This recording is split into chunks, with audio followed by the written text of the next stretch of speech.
నేను రావటం మీకు ఆశ్చర్యం కలిగించి ఉండొచ్చు.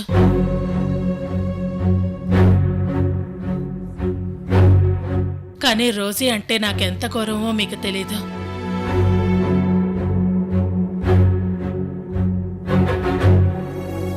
మీ ఇంట్లో సమస్యలన్నిటికీ కారణం ఆ సింధునే.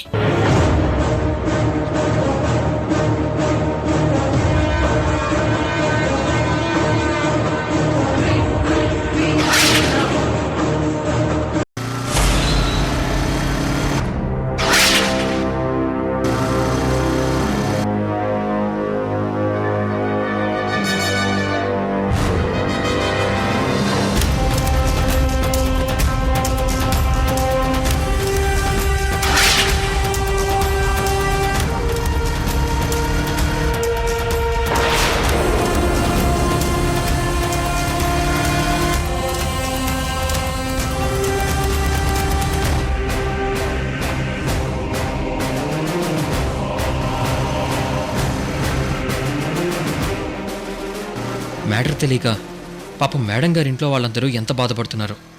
మేడం గారు బ్రతికే ఉన్నారన్న విషయం తెలిస్తే వాళ్ళందరూ చాలా సంతోషపడతారు.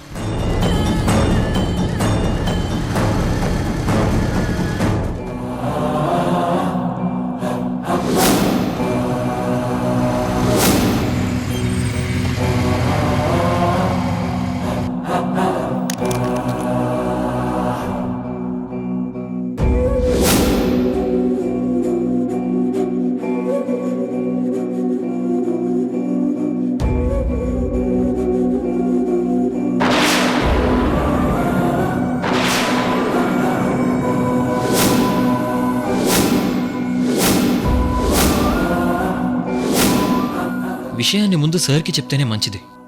ఆయనే ఫ్యామిలీ మెంబర్స్ అందరికీ ఈ శుభవార్త చెప్తారు.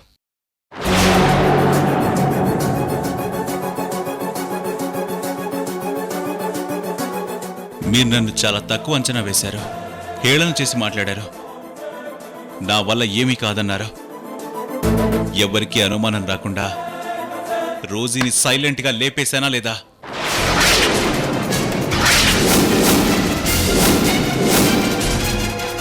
ఇప్పుడేమంటారు? ఏ ఆధారాలు లేకుండా, కనీసం నా చేతికి మట్టి కూడా అంటకుండా రోజీ కార్లో బాంబు పెట్టించాను.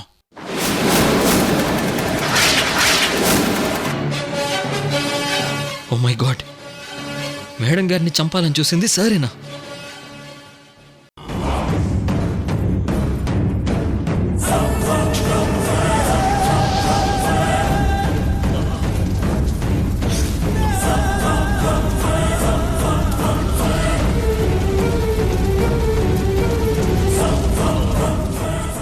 ఎంతలో ఎంత ప్రమాదం తప్పింది. మేడం గారి గురించి నీకు చెప్పుంటే మనుషుల్ని పెట్టి హాస్పిటల్ బెడ్ మీదే మర్డర్ చేయించేవాడు. మేడం గారు బ్రతికున్నారన్న విషయం ఎట్టి పరిస్థితుల్లోనూ ఎవ్వరికీ చెప్పకూడదు, తెలియనివ్వకూడదు. మేడం గారు కోలుకున్నాక చలసాని విషయం ఆవిడతో చెప్తాను. అప్పటి వరకు ఆవిడ్ని జాగ్రత్తగా కాపాడుకోవాలి. అంతకంటే ముందు అత్తయ్య చనిపోయిన విషయం నాన్నమ్మకి చెప్పాలి.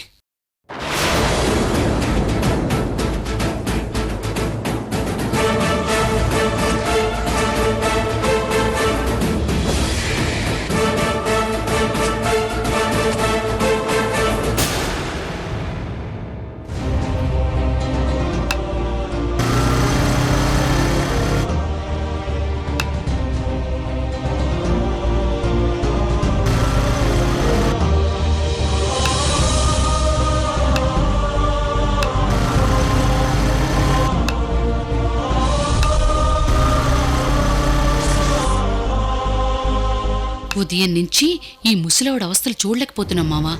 అవును జయమ్మ, అమెరికా నుంచి హైదరాబాద్ వచ్చిన ఆవిడ ఎయిర్పోర్ట్లో దిగాక ఇంటికి రాకుండా ఇలా ఉంటుంది. చాదస్తంగా టెన్షన్ పడకపోతే పడగదిలో కాసేపు రెస్ట్ తీసుకోవచ్చుగా.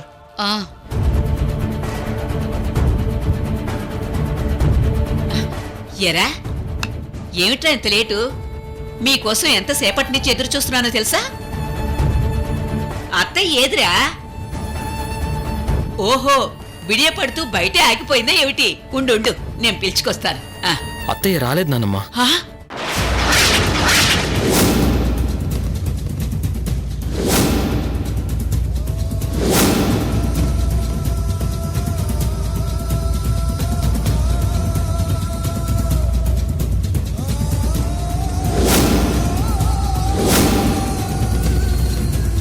అక్క ఆరాటమే గాని బావ బతకడని ఈ ముసలావిడ కోరుకున్నంత మాత్రాన 1000 కిలోమీటర్ల దూరం నుంచి కూతురు ఎందుకొస్తుంది? కరెక్ట్గా చెప్పావు మావా. లేకపోతే వారం రోజుల నుంచి నా కూతురు వస్తుందంటూ తెగ హడావిడి చేస్తోంది. ఈ నిరాశ తట్టుకోలేకైనా ఈ ముసల్ది స్వర్గలోక ప్రయాణం చేస్తుందంటావా జయమ్మ? మనకి అంత త్వరగా అదృష్టం కలిసొస్తుందంటా మామా?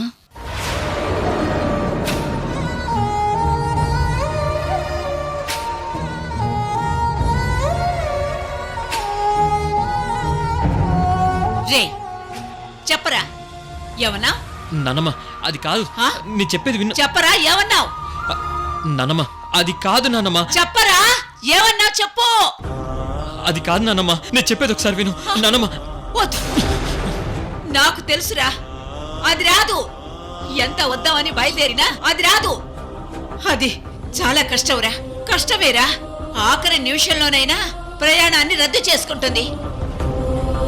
దానికి నా మీద ప్రేమ ఉంటే కదరా, ప్రేమ లేదు. నానమ్మ 25 ఏళ్ల తర్వాత అది వస్తుందంటే ఎంత సంతోషపడ్డాన్రా, ఎంత సంబరపడ్డాన్రా. అది వస్తుందని చూసి చూసి చూసి. నానమ్మ నువ్వు ముందు కూర్చో నానమ్మ, నువ్వు కూర్చో నానమ్మ, నేను చెప్పేది. అది రాదురా, అది తల్లి కదెప్పుడో తరపుడు వదిలేసి ఉంటుంది. అయ్యో అంత మాట అనకు నానమ్మ. ఈ 20 సంవత్సరాల నుంచి వస్తున్నానని చెప్తుంది, అది రాదు. నువ్వెందుకురా నమ్ముతావు? అది వదిలేసిందిరా నన్ను, అది వదిలేసింది, నాకు తెలుసు. ఎంత సంతోషపడ్డాను. నేను చెప్పేది విను నానమ్మ. అది తప్పకుండా అత్తయ్య వస్తుందని వస్తుంది ఎదురు చూశాను. అత్తయ్య వస్తుంది నానమ్మ, నా మాట విను. లేదు, అది ఎవరి మాట వినదు. అది రాదు. నానమ్మ రాదు. నానమ్మ నానమ్మ వద్దు నానమ్మ. నానమ్మ నానమ్మ అయ్యో అమ్మగారు, పెద్దమ్మా, పెద్దమ్మా, అత్తయ్య, నానమ్మ. అత్తయ్య, పెద్దమ్మా, అత్తయ్య. ఏమైంది?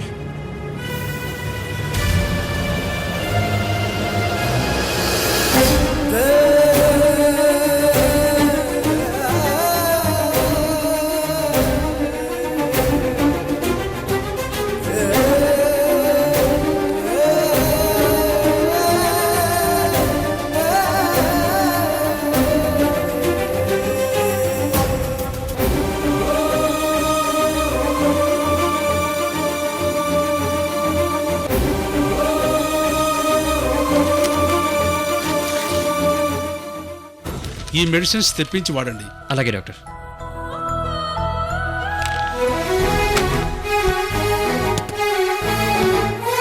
బయలుదేరుతాను. Thank you doctor. వస్తాను. అత్తయ్య, అత్తయ్య. పెద్దమ్మా, నానమ్మ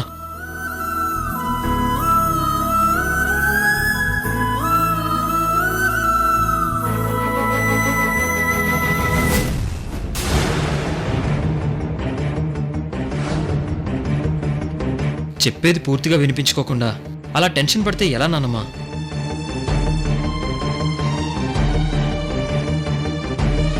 అత్తయ్య టికెట్ బుక్ చేసుకున్న ఫ్లైట్ క్యాన్సిల్ అవడం వల్ల ఈరోజు రాలేకపోయింది అంతే.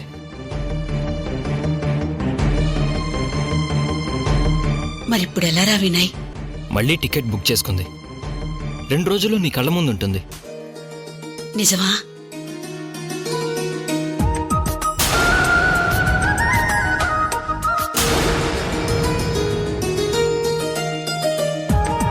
విన్నారా, ఆ అమ్మాయి వస్తుందట. అవును, నా చెవుల్లో చెట్లేం మొలవలేదు, వినపడింది. అమ్మాయి మాదే వచ్చేసరికి ఇల్లంతా కళకళలాడుతూ ఉండాలి. దానికి ఇష్టమైన వంటకాలన్నీ లిస్టు రాసి పుస్తకాల షెల్ఫ్ లో పెట్టాను. అవన్నీ రెడీ చెయ్యాలి. గుర్తుందత్తయ్య, ఇప్పటికీ 100 సార్లు చెప్పారు. 100 సార్లు కాదు, 1000 సార్లు చెప్పినా గుర్తుంచుకోవాల్సిందే. పెద్దమ్మ ఇక్కడ చెయ్యాలి. ఓకే?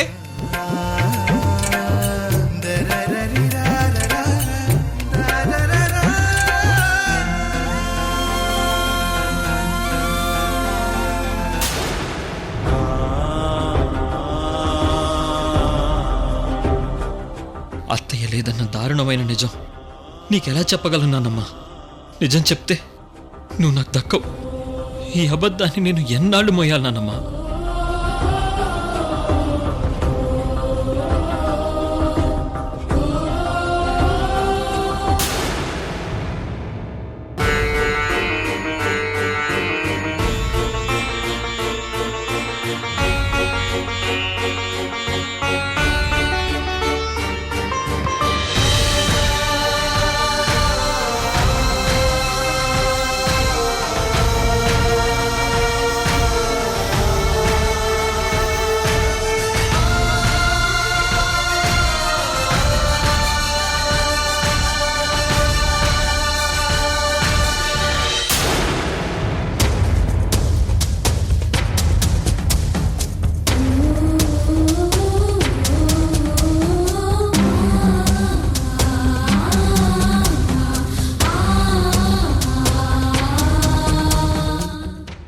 పెళ్లి గ్రాండ్ గా చేయాలని ఎంతో ఆశపడిందమ్మా ఆంటీ. ఆఖరి క్షణం వరకు అక్క గురించే తపన పడింది. ఆంటీ లేకపోతే వదినకు అంత మంచి సంబంధం సెట్ అయ్యేదే కాదవంతి.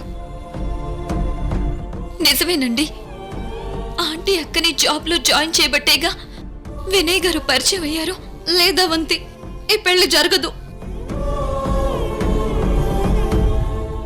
నేను మొదటి నుంచి ఆంటీకి బ్రతిమలాడి చెప్తూనే ఉన్నాను నాకు పెళ్లి వద్దు అని.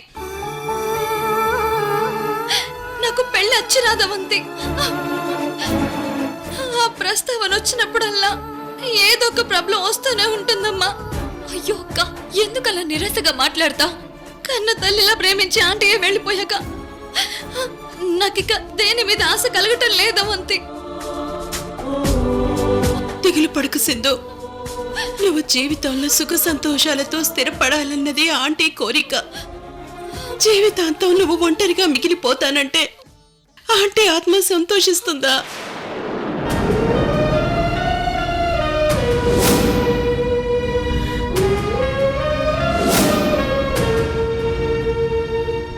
అమ్మా, ఏంటమ్మా? ఏ జన్మలోనూ మనం చేసుకున్న పుణ్యం వల్ల ఆంటీ లాంటి మంచి మనిషితో మనకు అనుబంధం ఏర్పడింది. ఆత్మ బంధువులా తను మనల్ని కాపాడింది. అక్కని ఇంట్లో ఉంచుకొని తన సొంత మనుషులతో సమానంగా ఆదరించింది. ఇప్పుడు ఆంటీని లేకుండా పోయాక అక్క ఇంకా ఇక్కడే ఉండడం కరెక్ట్ కాదేమో. అక్కని మన ఇంటికి తీసుకెళ్దామా? ఆంటీ చనిపోయి గంటలు కూడా గడవలేదు. వెంటనే ఇలాంటి నిర్ణయాలు తీసుకోకూడదు అవంతి. చలసాని అంకుల్ లోకి వాళ్ళు బాధపడచ్చు. ఆంటీ లేకపోయినా ఆవిడ కోరుకున్న మీ పెళ్లి ఆగదు వదినా. మీ పెళ్లి గ్రాండ్గా జరిపించే బాధ్యత మాది. మీరు నిశ్చింతగా ఉండండి.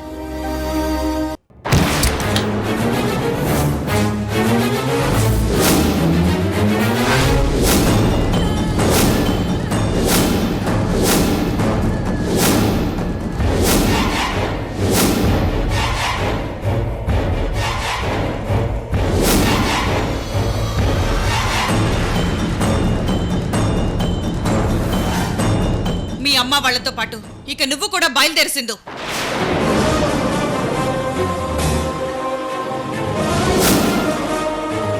ఇంకొక్క క్షణం కూడా నువ్వు మా ఇంట్లో ఉండడానికి వీల్లేదు.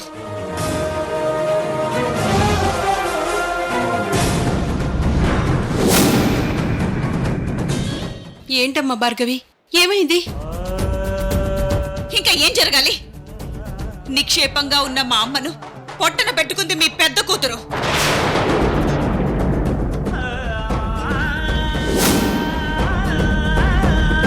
తన పెళ్లి పనులు మా అమ్మ నెత్తిన వేసుకోవడం ఏంటి? శుభలేఖల బాక్స్ లో బాంబు ఉండడం ఏంటి?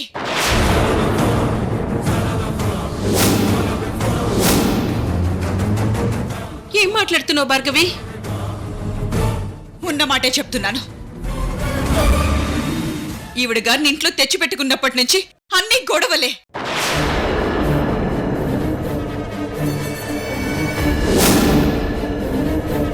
మా అందరికీ ఇబ్బందులే.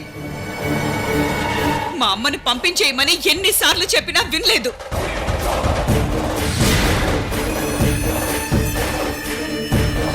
చివరికి తన ప్రాణాల్ని మూల్యంగా చెల్లించుకుంది.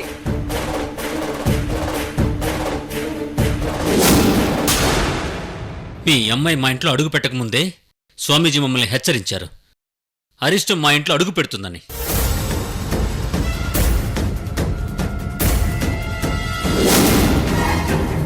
ఎదురు చెప్పేవాళ్ళెవరూ లేరు కదా అని మీ ఇష్టం వచ్చినట్టు మాట్లాడడం పద్ధతి కాదు భార్గవి. ఒకరి దగ్గర నుంచి పద్ధతులు పాఠాలు నేర్చుకోవాల్సిన దీన స్థితిలో మేం లేవు.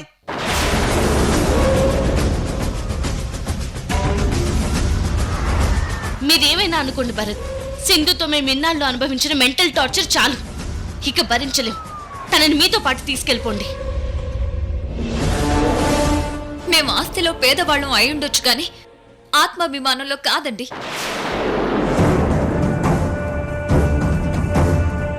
కేవలం ఆంటీ మీదున్న అభిమానంతో, ఆంటీ మాకు నేర్పించిన సంస్కారంతో ఏం మాట్లాడకుండా తలంచుకొని వెళ్తున్నాం. ఇంకా డిస్కషన్స్ అనవసరం. అది కాదు భార్గవి, నా మాట విను. దయచేసి ఇంకేం మాట్లాడకండి ప్లీజ్. అది కాదు దీపక్. ఇక వినడానికి ఏం లేదా ఆంటీ? అత్తయ్య,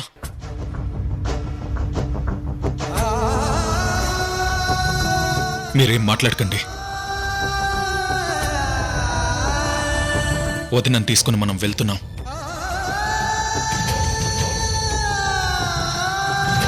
వదినా రండి రండి.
మా మేడం గారి పరిస్థితి ఏంట్రా? ప్రాణాలకేం ప్రమాదం లేదురా, కానీ ఎప్పుడు స్పృహలోకి వస్తారన్న విషయం క్లారిటీగా చెప్పలేను.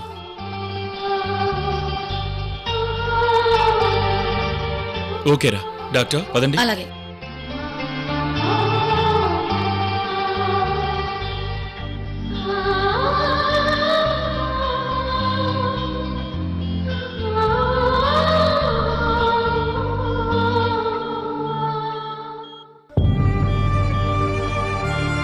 మిమ్మల్ని చంపాలని చూసింది చలసాని గారే మేడం. ఆయన ఎందుకు ఇలా బిహేవ్ చేస్తున్నారో నాకేం అర్థం కావడం లేదు. ఏది ఏమైనా నేను మిమ్మల్ని కాపాడుకునే తీరుతాను మేడం. మీరు వేలాది మందికి జీవితాన్ని ఇచ్చారు. మీ జీవితం ఇలా అర్ధాంతరంగా ముగిసిపోవడానికి వీల్లేదు.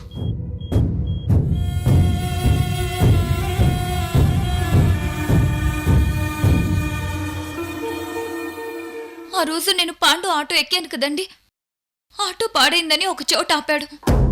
నేను ఆటో దిగి రోడ్డు పక్కన వెయిట్ చేస్తున్నప్పుడు అసలు బాక్స్ తీసేసి బాంబున్న బాక్స్ పెట్టుంటాడు. ఇది ఖచ్చితంగా పాండుగడి పని అయి ఉంటుంది. వాణ్ణి పట్టుకుంటే ఈ కుట్ర వెనుక ఎవరున్నారన్నది బయటకొస్తుంది.